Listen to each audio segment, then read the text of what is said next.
To be here today to talk about what I believe is the most important topic of our time. The title of my talk, Transhumanism, the Endgame, probably gives away my take on the matter.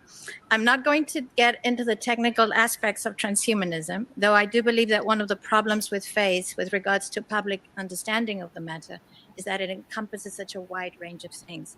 And we've seen some of them, but from genetic engineering, implant technology, artificial intelligence, nanotechnology, all the way to cybernetic prosthetics. Although all of these things fall under the transhumanist label, I think there's a very important distinction to be made between technology that seeks to assist people with a disability in order to regain a normal quality of life, and technology that seeks to transform us entirely. The focus of my talk today will be on the ultimate transhumanist goal, what has been termed by Ray Kurzweil, one of the leaders of the movement, as the singularity. In his book titled The Singularity is Near, When Humans Transcend Biology, he writes, "There will be no distinction post-singularity between human and machine, or between physical and virtual reality.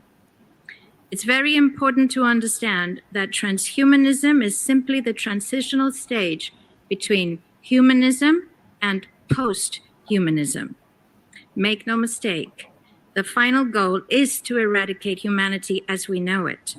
Once you understand the final destination, it becomes much easier to look back and identify the psychological conditioning, the biological tempering, the cultural grooming, and the educational prepping that we have been subjected to for decades in preparation to making us accept a post-human future. It takes a lot of physical and psychological abuse to get an intelligent species like ours to agree to its own extinction. Most, if not all, that has transcended in the last 60 years was designed to get us closer to accepting such a dystopian reality. Whether you care to accept it or not, we live in a hyper-controlled matrix where our perception of reality is meticulously planned, managed, and executed in order to control and steer us in whichever direction they wish. And the direction is a post-human world. For this, they first needed to destabilize, dehumanize, and demoralize humanity through every means possible.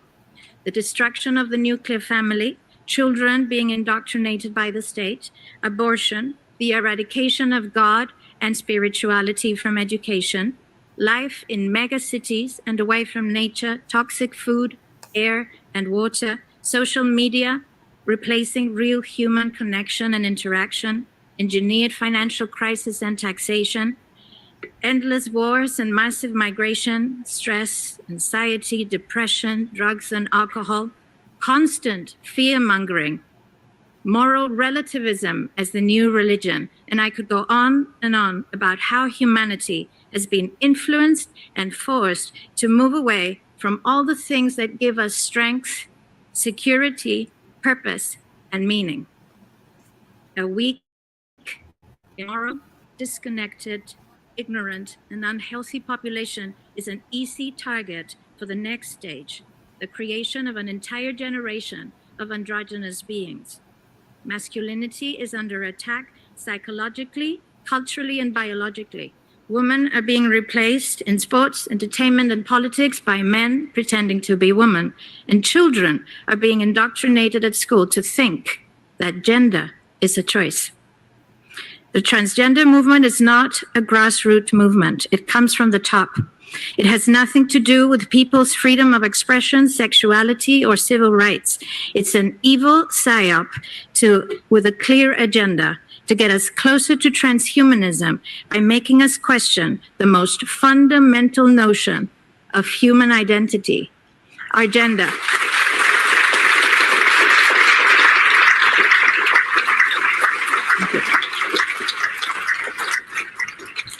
If you don't know who you are, if you already identify as a hybrid between a man and a woman, you will be easily convinced to become a hybrid between human and machine. Gender ideology is the 2 + 2 = 5 from George Orwell's 1984 dystopian novel. It's the final test to see whether we will follow the most absurd party line towards our own extinction. But 2 + 2 = 4. And no matter how you choose to dress, call yourself, or change your physique, will not change that.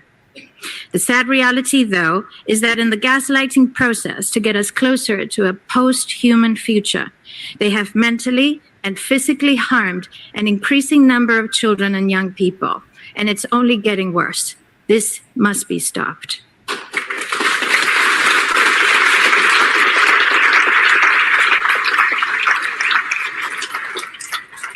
Understanding the philosophy and the ideology behind the transhumanist movement is crucial if we're going to make the right choices as a species.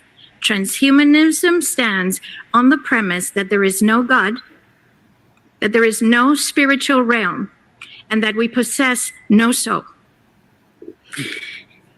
Does anybody feel like a soulless being in this room? It is the most materialistic and Darwinian understanding of who we are. And in my opinion, it is the most reductionist and frankly insulting notion of humanity. For decades, we have been prepped and groomed to accept the notion that without technological enhancements, we will not survive the future, but instead become obsolete. Yuval Noah Harari is doing a marvelous job at convincing everyone that we will become what he calls the useless class in the face of a world driven by AI, that we are simple, hackable animals restricted by our own biology. But the truth, however, is very, very different. They don't want to alter us because we are flawed, weak, and limited. They want to alter us because we are none of those things. And it's increasingly difficult to control the billions of resourceful, resilient, and creative humans that we are. There is a reason why it's called artificial intelligence. And that's because it is artificial. It's not real intelligence. Real intelligence necessitates of consciousness, something that machines will never possess. And in any case, who said we wanted to merge with machines? Why should we allow some megalomaniac nerds and their big tech billionaire friends dictate our future? I think most people just want to be able to live a peaceful life in a healthy environment where they can pursue their dreams. Technology must be at our service, not to replace us or destroy us. Give us free energy, and the world will transform instantly. Give us nutritious food, clean air, and water, and disease will be eradicated. Allow us to live in a humane system instead of a free-range tax farm, and you will see how depression, anxiety, and stress dissipates. Let's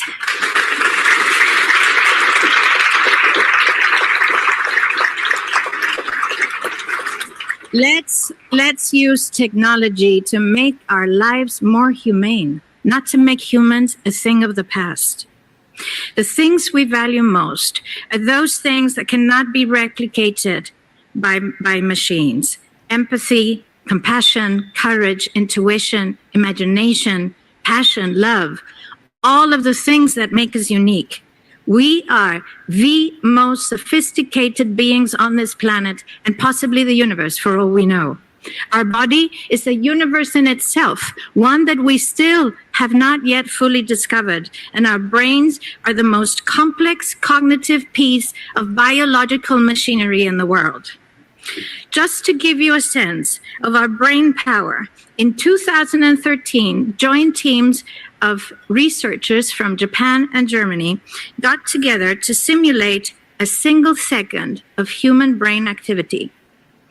They created an artificial neural network of 1.73 billion nerve cells connected by 10.4 trillion synapses. Sounds very impressive, but actually it's only a fraction of every human being's nerve cells. Scientists believe we all carry between 80 and 100 billion nerve cells, or about as many stars in the Milky Way.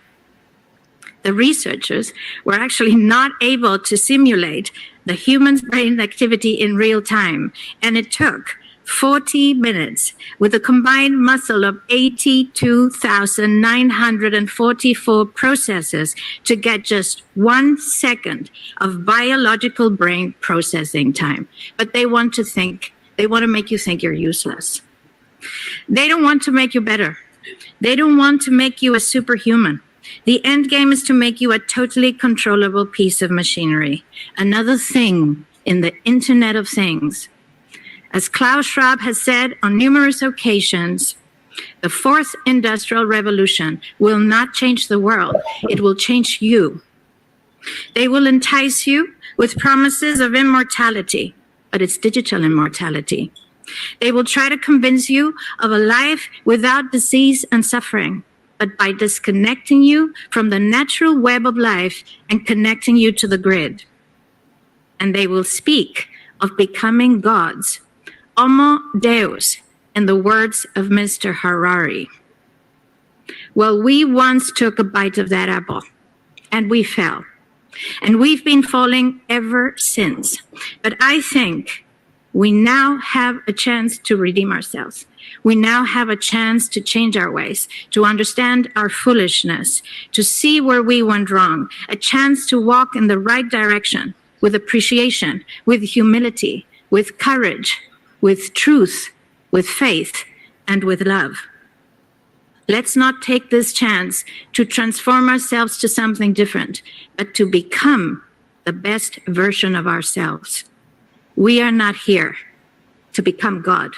We are here for God to experience life through us. Thank you.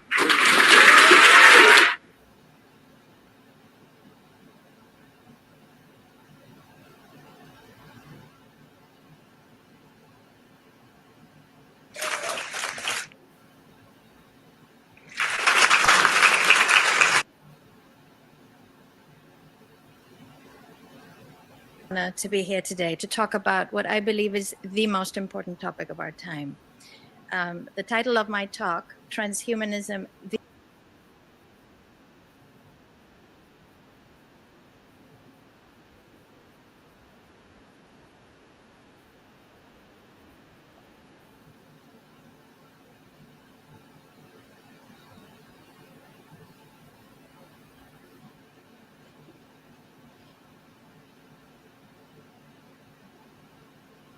Sorry, y'all. That one's been bothering me. But you heard her. Keep faith. Don't give up. Don't let them do it to you.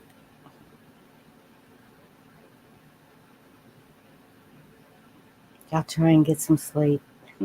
Good night.